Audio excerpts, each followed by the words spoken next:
Hello, what's up mga kalodi mo ko? For today's videos, nandito po tayo kay Pastor Jonathan Wanatas at siya interview natin about sa pag-take niya ng Edmark, no? So, papasokin na natin si Pastor Jonathan Wanatas. Ay, Jonathan. Orlando Wanatas pala. Joseph. Joseph. Kaibigan ni David. Sorry. Okay. In 3, 2, 1, pasok. Hi, hello! Usa po kayo dyan. Yan, salamat naman na Yan. pinibidyo ko ngayon ni Michael. Yan. Okay?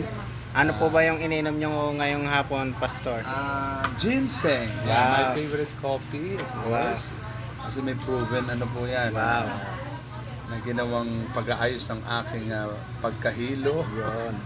Okay, so kaya nga mini-maintain ko na dahil nakatulong dahil hindi ako magtsatsaga sa product na hindi nakatulong. Kaya the best, Edmark. Yan, tangkalikin ang Edmark product katulad ng ginseng. Wow. More and more.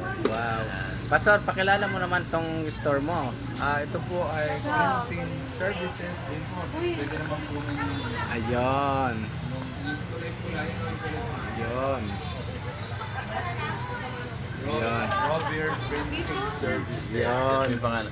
So kung gusto niyo pong magpagawa ng mga printing Ayun si Pastor, oh. Yan. Si Boss Rolly, ang kanyang kapartner sa negosyo at ang kanyang asawa. Yan. Yan. Okay. Thank you very much. Yan. Have a nice day. God bless everyone.